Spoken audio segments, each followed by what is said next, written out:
አሁን ደግሞ ሰዓቱ ከሀገር ውስጥና ከባህር ማዶ የተውጣጡ ዜናዎች ወደ እናንተ የምናደርስበት ይሆናል። የሀገር ውስጥ ጉዳዮችን እናስቀድማለን። በአዲስ አበባ በህገወጥ የነዳጅ ግብይት ላይ የተሰማሩ አካላት ላይ እርምጃ እንደሚወስድ አስተዳደሩ አሳሰበ። በአዲስ አበባ ከተማ በህገወጥ የነዳጅ ግብይትና ስርጭት ላይ የተሰማሩ አካላት ላይ የሚወሰደው ህጋዊና አስተዳደራዊ እርምጃ ተጠናክሮ እንደሚቀጥል የከተማው አስተዳደር ነው ያስታወቀው።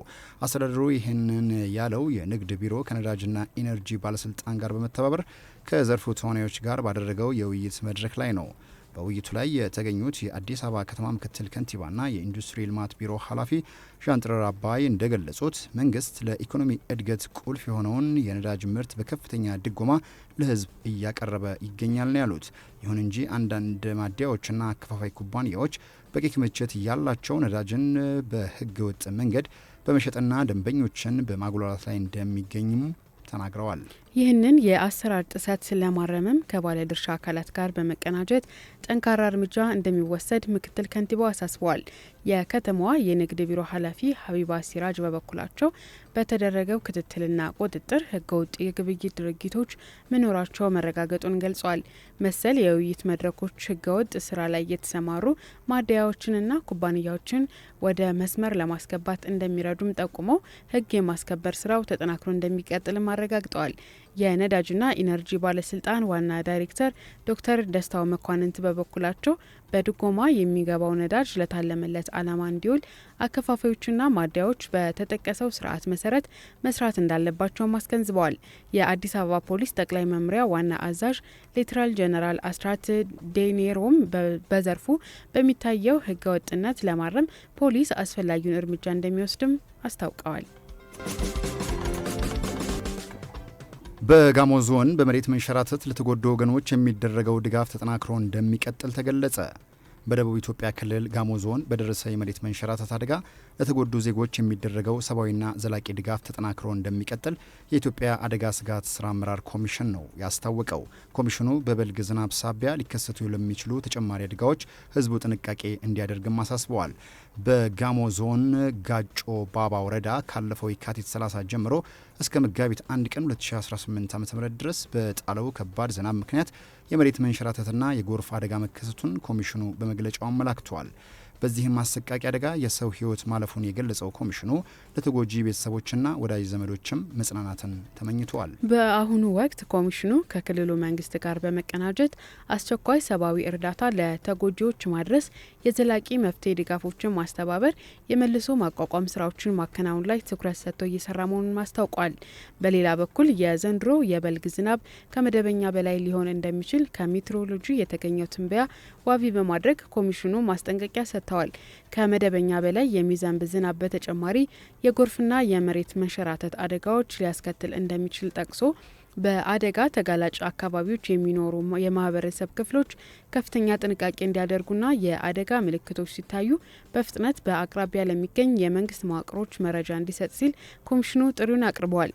የአደጋ ስጋት አመራር ኮሚሽን ጉዳትና ውድመትን ለመከላከል የሚያስችሉ የቅድመ ዝግጅት ስራዎችን አጠናክሮ እንደሚቀጥልም ጨምረው ገልጸዋል። ሀገራዊና ዓለም አቀፋዊ ጉዳዮችን እየተመለከታችሁ ትገኛላችሁ። ውድ አድማጮቻችን፣ ሀገራዊ ጉዳዮችን አጠናቀን አሁን ከውጭ ወዳገኘናቸው ዜናዎች ስናልፍ ኬንያን እናገኛለን። በኬንያ በደረሰ የጎርፍ አደጋ 4 ሰዎች ለህልፈት መዳረጋቸውን የሀገሪቱ ፖሊስ አስታወቀ። ፖሊስ በኬንያ ከባድ ዝናብ በመዝነቡ ምክንያትም በተከሰተው የጎርፍ አደጋ 4 ሰዎች መሞታቸውን ገልጿል። ይህም ባለፈው ሳምንት ለህልፈት የተዳረጉትን 66 ሰዎችን የቀጠፈው አደጋ ብዙ ሳይቆይ መሆኑን አደጋውን አሳሳቢ አድርጎታል ነው ያለው ቢቢሲ በዘገባው። ዋና ከተማዋ ናይሮቢ በአንድ ሌሊት ከባድ ዝናብ ማስተናገዱና ዜጎቿ ለአደጋ መጋለጣቸውን ዘገባዎች አመላክተዋል። ባለፈው ሳምንት በጣለው ከባድ ዝናብ በተከሰተው ጎርፍ በርካታ ሀብት ንብረት ለውድመት መዳረጉና ዜጎች ለህልፈት መዳረጋቸውን ነው የተገለጸው። በዋና ከተማ ናይሮቢ የጣለውን ከባድ ዝናብ ተከትሎ ድልድዮች ጉዳት እንደደረሰባቸውና በአንዳንድ ትምህርት ቤቶች ላይ አደጋ ማስከተሉም ተሰምቷል። ጉዳዩን አስመልክተው የውጭ ጉዳይ ሚኒስቴር ትናንት የተለያዩ የሀገሪቱ ክፍሎች ከባድ ዝናብ ያጋጠማቸው መሆኑን አስጠንቅቀዋል። ይህም የጎርፍ አደጋን ይጨምራል ሲሉ ማስጠንቀቂያቸውን ቢቢሲ ዘግቦታል። በመጨረሻም አሜሪካ ዜጎቿ የጦርነት ስጋት ካሉባቸው ቀጠናዎች ለቀው እንዲወጡ በድጋሚ አሳሰበች። በመካከለኛው ምስራቅ በሚካሄደውና ሁለተኛ ሳምንቱን በተሻገረው የኢራን ጦርነት የሚፈጸሙ ጥቃቶች መቀጠላቸውን ተከትሎ አሜሪካ ኢራቅና ኦማን ውስጥ የሚገኙ ዜጎቿ አገሪቱን ለቀው እንዲወጡ አሳስባለች። ቅዳሜ ዕለት በኢራቅ ዋና ከተማ ባግዳድ ውስጥ የሚገኘው የአሜሪካ ኤምባሲ በተፈጸመ ጥቃት በእሳት ተያይዞ ታይቷል። አሜሪካ፣ እስራኤልና እንዲሁም ኢራን በከፈቱት የመካከለኛው ምስራቅ ጦርነት ሳቢያ ችግሮች ተባብሰው መቀጠላቸው የተነገረ ሲሆን ኤምባሲው ከጥቃቱ በኋላ ባወጣው መግለጫ ዜጎች በአስቸኳይ ኢራቅን ለቀው እንዲወጡ አሳስበዋል። በሀገሪቱ ለመቆየት የሚያስብ ማንኛውም አሜሪካዊ ዜጋ ውሳኔውን በድጋሚ እንዲያጤነውም መክሯል። ኤምባሲው በኤክስ ገጹ ባስተላለፈው መልእክት ኢራንና አጋሯ የሆኑ ሽብርተኛ ታጣቂዎች ኢራቅ ውስጥ በሕዝብ ደህንነት ላይ ትልቅ አደጋ ደቅነዋል። በአሜሪካ ዜጎች፣ በአሜሪካ ይዞታዎችና ወሳኝ መሰረተ ልማቶች ላይ ጥቃት ተፈጽሟልን ብሏል። ኤምባሲው አክሎም የኢራቅ አየር ክልል ውስጥ ቀጣይነት ያለው የሮኬቶች የድሮኖችና የሞርታር ስጋት ስላለ በግዳድ ውስጥ ወደሚገኘው ኤምባሲ ሆነ አርቢል ውስጥ ወዳለው ቆንሱላ ጽሕፈት ቤት ለመምጣት እንዲሞክሩም ሲል አስጠንቅቋል። በተጨማሪም አሜሪካ ኦማን ውስጥ የሚገኙ የአደጋ ጊዜ ሰራተኛ ያልሆኑ የመንግስት ተቆጣጣሪዎችና የመንግስት ሰራተኛ ዘመዶች ሀገሪቱን ለቀው እንዲወጡ ትዕዛዝ መስጠቷን የዜና ወኪሉ ሮይተርስ ዘግቦታል። እየተከታተላችሁ የምትገኙት ከትርታ 97.6 ኤፍኤም በማድመጥ ላይ ያላችሁት የትርታ ቁርስ ዝግጅታችንን ነው። በቆይታችሁም መልእክቶቻችሁና ሀሳቦቻችሁን አድርሱን። አህመዲን ሸረፋና በፍቅር ግዛቸው በመስተንግዶ ከእናንተ ጋር እስከ 2 ሰዓት ከ30 በጋራ እንዘልቃለን። በድጋሚ አብራችሁ እንድትቆዩ እንጋብዛለን። በ8294 ፈጣን የትራንስፖርት አማራጭ እያቀረበ ይገኛል። በእጅ ስልኮቻችሁ ላይ የራይድ አፕሊኬሽንን ብቻ በማውረድ ባሉበት ቦታ ሆነው ለርሶ፣ ለቤተሰቡ፣ ለወዳጅ፣ ለጓደኛው ፈጣን የትራንስፖርት አማራጭ ቢያስፈልጎ 8294 ላይ ብቻ በመደወል አገልግሎቱን በአስተማማኝ ሁኔታ ማግኘት ይችላሉ። ለፈጣን የትራንስፖርት አማራጮ 8294 ራይድ አለሎ ይሉታል። አጋራችን ሆኖ አብሮን ስላለ ከልብ አድርገን እናመሰግናለን። ሌላኛው አጋራችን ማን እንደ እናት የሚላችሁ እናት ባንክ ነው። እናት ባንክ ዘርፈ ብዙ የባንክ አገልግሎቶችን በመስጠት ይታወቃል። ከአገልግሎቶቹ መካከልም ስለ አንቺ የሴቶች የቁጠባ ሂሳብ፣ ኡሚ ከወለድ ነጻ የባንክ አገልግሎት፣ እናት ፖስ የክፍያ አማራጭም ይገኛል። በተጨማሪም ደግሞ እናት መላ ወይም ዩኒካሽ የተሰኘ የትምህርት ቤት የክፍያ ዘዴ አላቸው። በዚህ የክፍያ ዘዴ ወላጆች ልጆችን ከማስመዝገብ ጀምሮ ወራዊ ክፍያን መክፈል፣ ውጤታቸውን ማስተዳደር፣ የልጆቻቸውን የጉዞና የመጽሐፍ ግዢ ክፍያዎችን መፈጸም ያስችላቸዋል። በእናት ሁሉም ይቻላል የሚላችሁ እናት ባንክ የአውሮፕላን ትኬት ለመቁረጥ ጊዜ ቢያጥሩ ባሉበት ነው ትኬቱ መቁረጥ የሚችሉበትንም አሰራር ዘርግቷል። ማን እንደ እናት ባንክ የኢሳት አጋራችን ነው። የአጋሮቻችንን መልእክት አድምጠን ስንመለስ በሌሎች ፕሮግራሞች እንጠብቃችኋለን።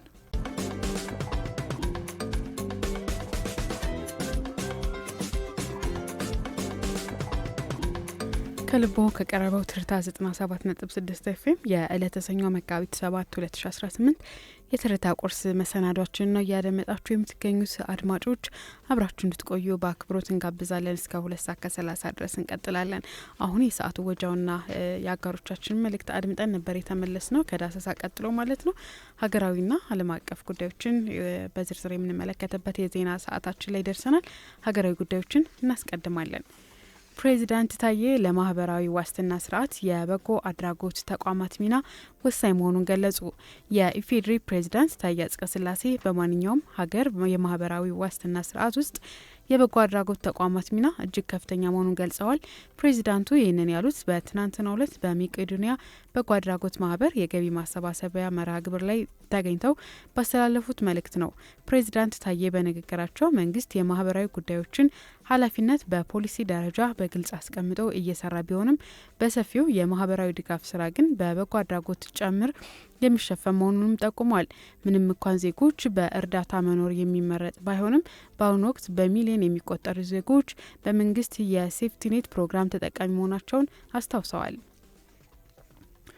ይህ በእንዲህ እንዳለ ከዚህ በተጨማሪም መንግስት በጤናና በተለያዩ ማህበራዊ ዘርፎች ሰፊ ድጎማ እያደረገ እንደሚገኝ፣ ይህም መንግስታዊ ኃላፊነት በመሆኑ ተጠናክሮ እንደሚቀጥል፣ አሁን ላይ ጠንካራ በጎ አድራጊዎችና ባለሀብቶችን በማስተባበር በቅንጅት እየሰራ መሆኑም ተገልጿል።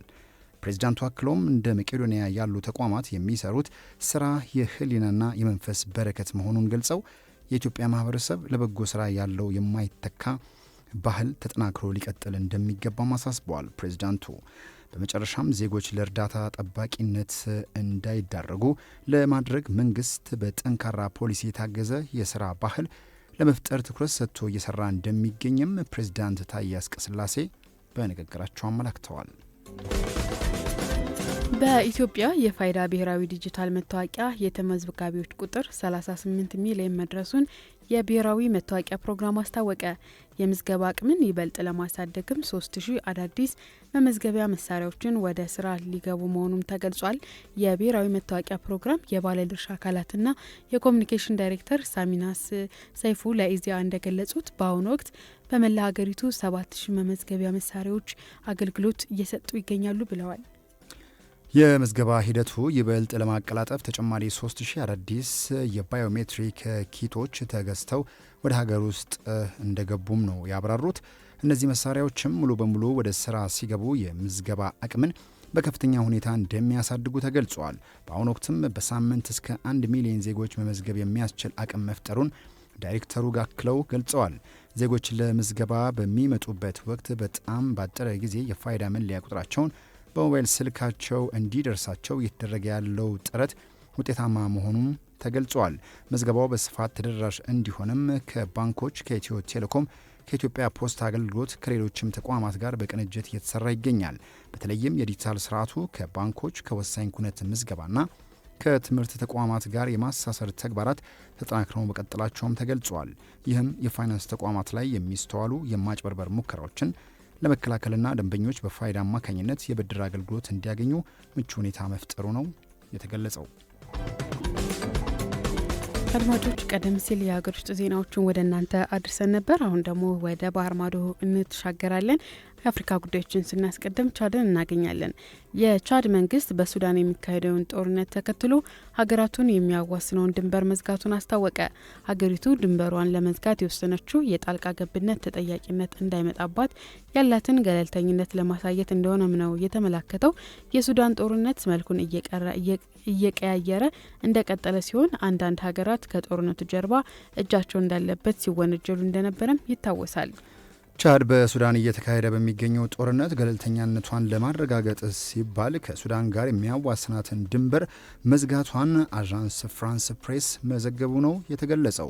እንደ ተባበሩት መንግስታት መረጃ በ10 ሺዎች የሚቆጠሩ በሞቱበትና በሚሊዮኖች የሚቆጠሩ ሰዎችን ለመፈናቀል በዳረገው ጦርነት የቻድ መንግስት ገለልተኛነቱን ለማሳየት እንደሞከረም ነው ዘገባው ያመላከተው።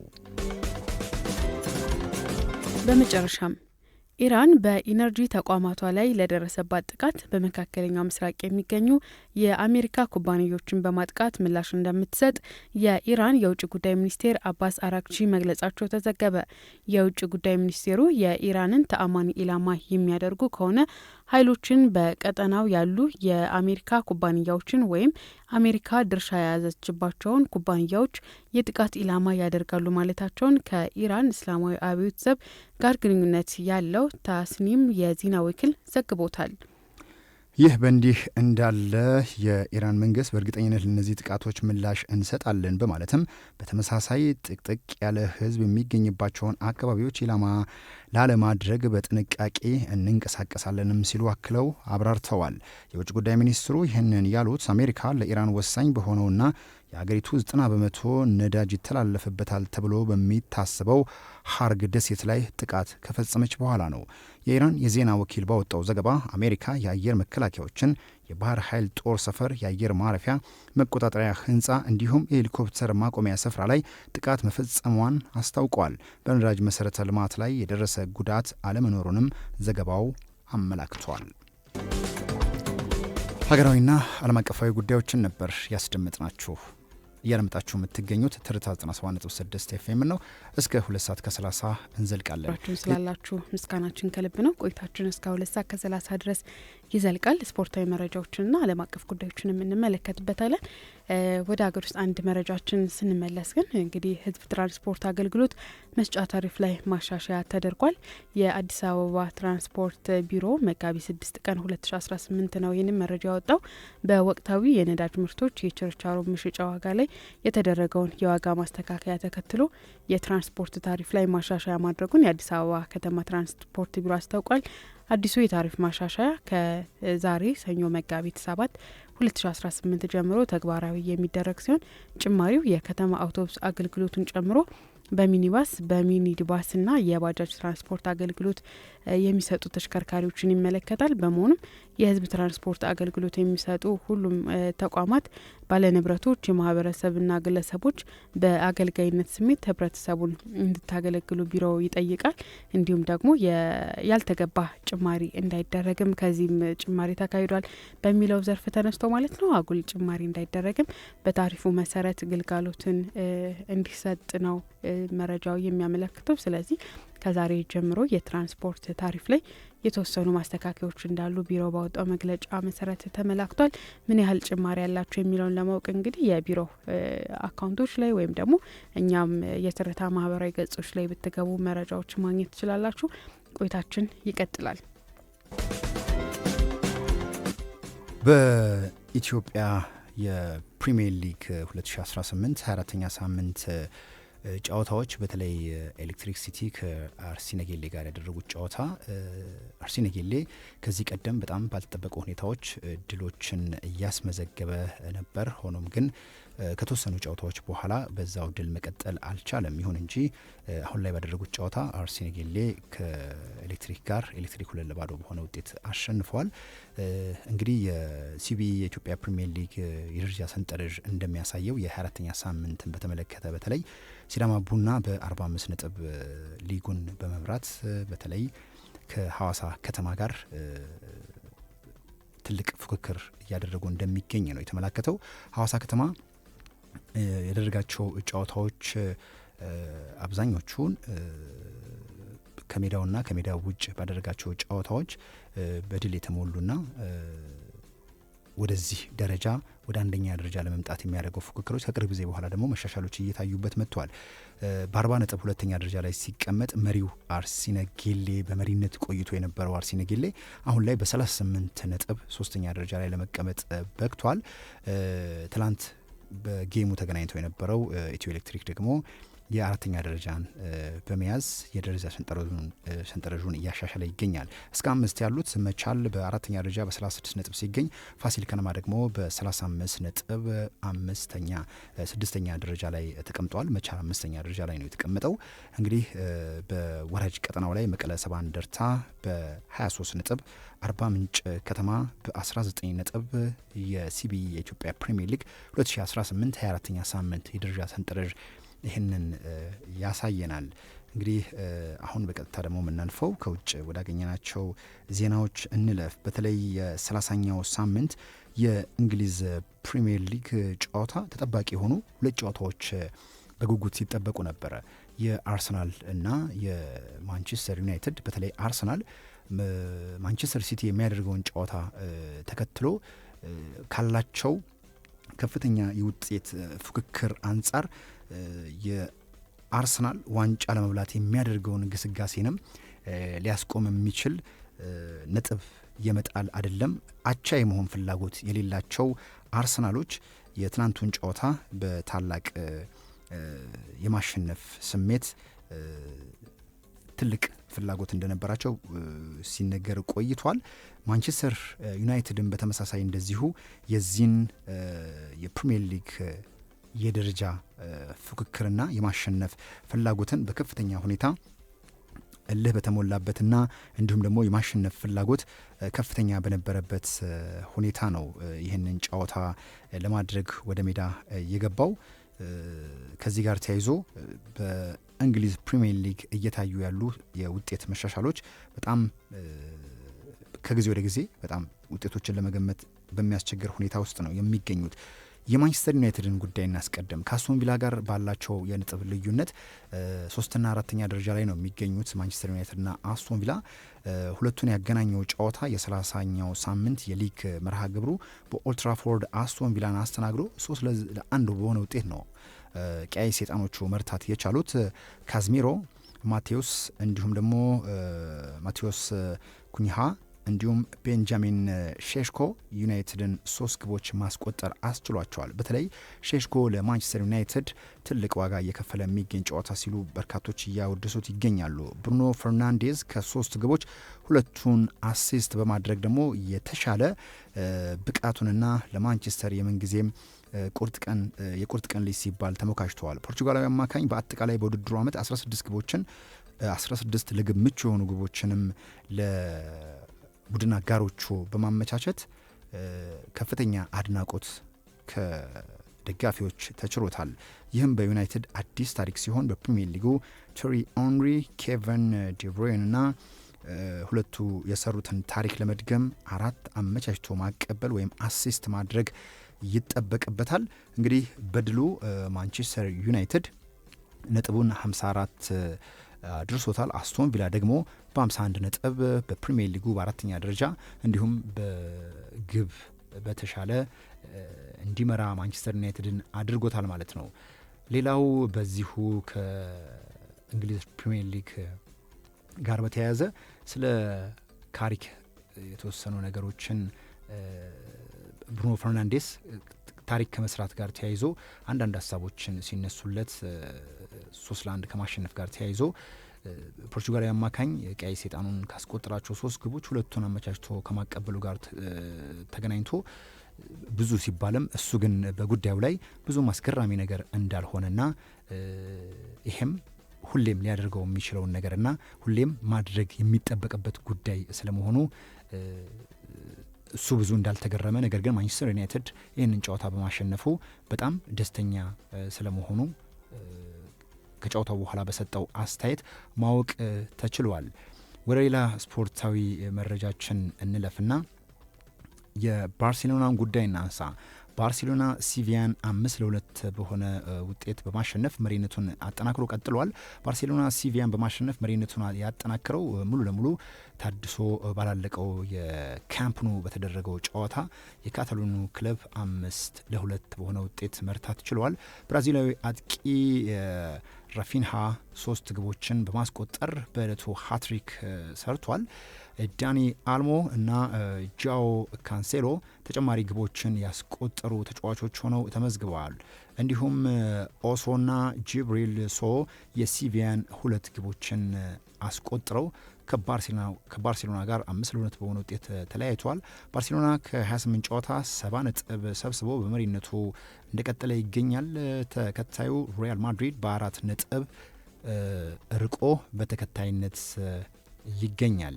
እንግዲህ በቀጣይ ሌሎች ፉክክሮችና ጠንካራ ውድድሮች እንደሚጠብቃቸው ይታወቃል። ወደ ሌላ ስፖርታዊ መረጃችን እንለፍና የሴስክ ፋብሪጋሱ ኮሞ 4ኛ ተከታታይ ድል ማስመዝገቡ እንዲሁ ሌላው ስፖርታዊ መረጃ ነው። በ29ኛው ሳምንት የሴሪያ መርሃ ግብር ሮማን የገጠመው በሴስክ ፋብሪጋስ የሚመራው ክለብ 2-1 ማሸነፍ ችሏል። አናስቲዮስ ዳቪካስ እና ዲያጎ ካርሎስ የኮሞን ድል ያረጋገጡ ግቦችን ማስቆጠር ችለዋል። ዶኒኤል ማለን የሮማን ብቸኛ ከመሸነፍ ያልታደገችውን ግብ በፍጹም ቅጣት ምት ማስቆጠር ችሏል።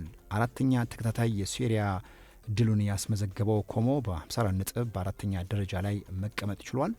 2 ተከታታይ ጨዋታ የተሸነፈው ሮማ በአንጻሩ 51 ነጥቦችን በመሰብሰብ በሊጉ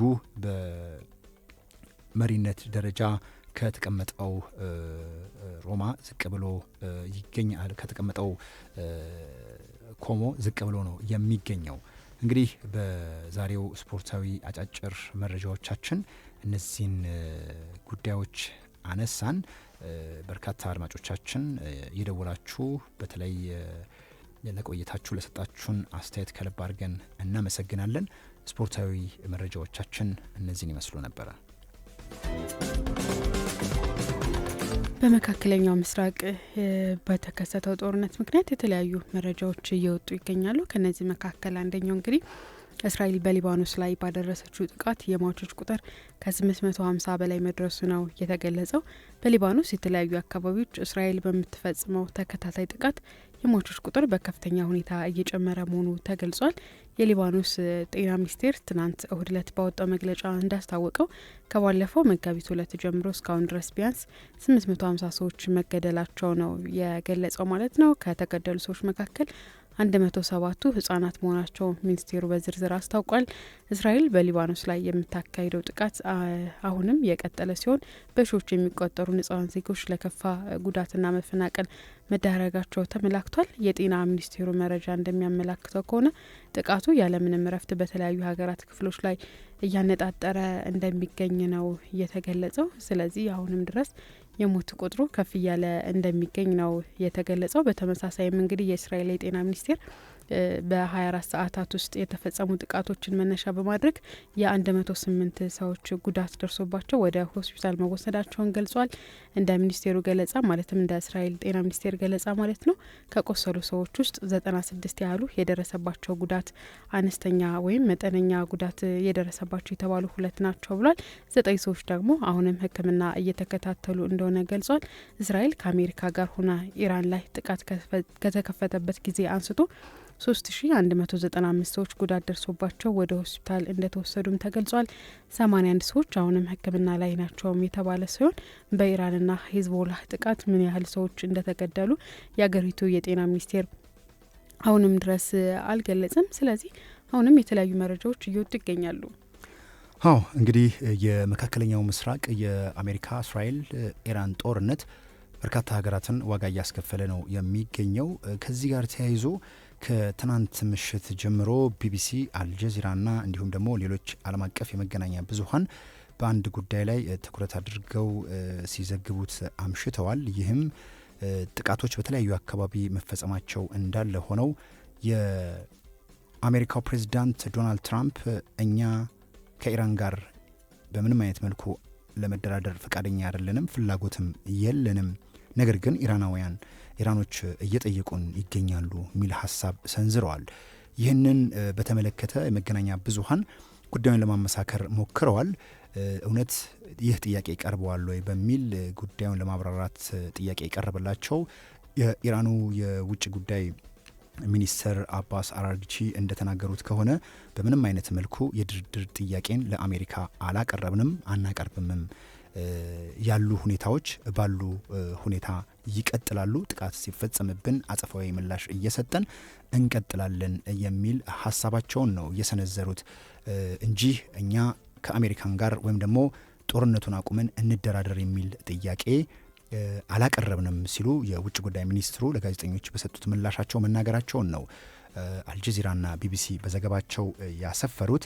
ከዚህ ጋር ተያይዞ ትልቅ ውጥረት የፈጠረውና የአሜሪካው ፕሬዚዳንት ጥሪ ያቀረቡት በሆርሙዝ ደህንነት ላይ የሆርሙዝ ሰርጥ ከ200 ሚሊዮን በርሜል ነዳጅ በላይ የሚተላለፍበትና ዓለም እንዲሁም በርካታ የአረብ ሀገራት ንግዳቸውን የሚያሳልጡበት በተለይ ለነዳጅ መተላለፊያ ቁልፍ ስትራቴጂካዊ ቦታ እንደሆነ የሚታወቀው በኢራን መዘጋቱ ይታወሳል። ይህንን ለማስከፈት ሀገራትን ትብብር ጠይቀዋል የአሜሪካው ፕሬዚዳንት ዶናልድ ትራምፕ።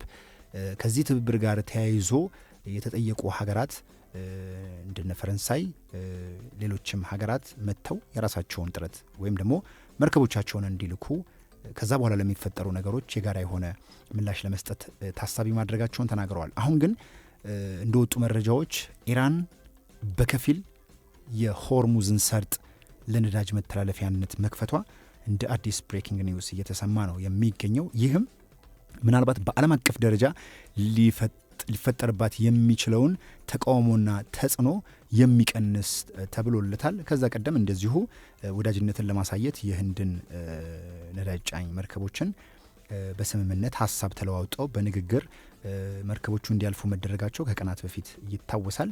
ሆኖም አሁን ላይ መካከለኛው ምስራቅ ውጥረት ምናልባትም ከፍተኛ ኢኮኖሚያዊ ዋጋ ከማስከፈሉም በላይ ንጹሃን ለልፈት የሚዳረጉበትን ሁኔታ ነው እየተመለከተን የምንገኘው። እስከ 800 ሺህ የሚጠጉ ሊባኖሳውያን ሂዝቦላ በእስራኤል ህዝብ ላይ እየፈጸመ ያለው ግድያና የሮኬት እንዲሁም ደግሞ የሚሳኤል ጥቃቶችን አጸፋዊ ምላሽ በመስጠት እስራኤል በተለያዩ አካባቢዎች በምትፈጽመው ድብደባ ቀደም ሲል ዜጎች አካባቢውን ለቀው እንዲወጡ የእስራኤል መንግስት ማሳሰቡ ይታወሳል። ያንን ተከትሎ ጥቃቱን እየፈጸመ የሚገኘው ሂዝቦላ ላይ ከፍተኛ የሆነ ጥቃት በመፈጸም ላይ ትገኛለች እስራኤል።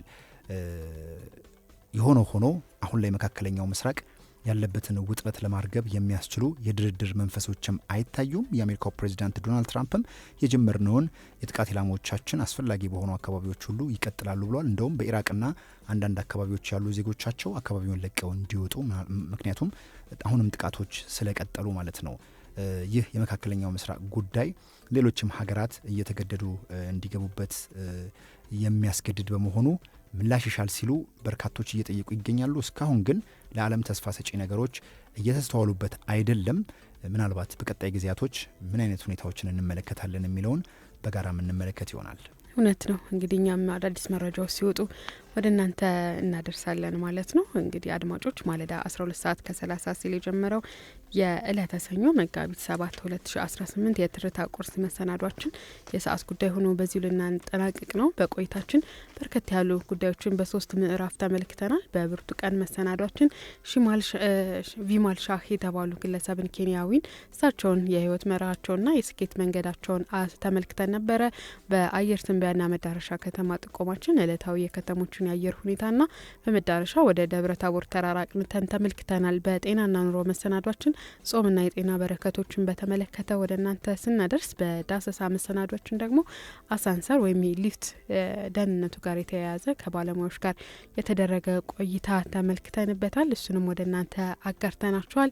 በየሙሉ ሰዓቱ ከሀገር ውስጥና ከባህር ማዶ የተውጣጡ ዜናዎችን ለእናንተ ስናደርስ ቆይታ አድርገናል። ሙዚቃዎችን ተገባብዘናል። ዓለም አቀፍና ሀገራዊ መረጃዎችን ወደ እናንተም ስናጋራ ቆይተናል። ከዚህም ባሻገር ስፖርታዊ መረጃዎችንም ለእናንተ ስናጋራ ቆይታ አድርገናል። አህመዲ ሸረፋና በፍቅር ግዛቸው ዕለተ ሰኞ የትርታ ቁርስ መሰናዶን እያስተናገድናችሁ አብረን ስንዘልቅ ኢዩኤል አሰፋ በቴክኒክ ቁጥጥሩ ከኛ ጋር አብሮን ነበር። በአጋርነት ራይድና እናት ባንክ አጋሮቻችን ሆነው አብረውን ነበሩ። እንግዲህ እስካሁን ሰዓት ከኛ ጋር ስለነበራችሁ እጅግ እናመሰግናለን። ፕሮግራሞቻችን ጆሮ ገብ ሆነው ወደ እናንተ እንዲደርሱ ሲነር የፕሮዳክሽን ባለሙያ ብርክቲ ገብሩ በፕሮግራሞች ላይ ተጠባባቸዋለች። ትርታ 600 ላይ በድጋሚ እንገናኛለን። እንግዲህ ዛሬ ያበቃል ተብሎ የሚጠበቀው በጋሞ የተከሰተው በደቡብ ኢትዮጵያ ክልል በጋሞ የተከሰተውን ድንገተኛ አደጋ በቤተሰቦቻቸውና በአካባቢው ማህበረሰብ በመላው ኢትዮጵያ ልብን የሰበረ አደጋን በተመለከተ በድጋሚ ትርታ 97.6 ኤፍኤም ለቤተሰቦቻቸው እና ለአካባቢው ማህበረሰብ መጽናናትን ይመኛል። የተለያዩ ክልሉን የሚረዳ የአካባቢው ማህበረሰብና ተጎጂዎችን የሚረዱ ድጋፎች እየተደረጉ ይገኛሉ። ኢትዮጵያዊነትን የሚያሳዩ መልካም ነገሮችን ተመልክተናል። ይቀጥሉ ለማለት እንወዳለን። እኛ ከወዲሁ ስንሰናበት ለእናንተ ቀናችሁ ያማረና ደስ የሚል እንዲሆን እንመኛለን። መልካም ቀን።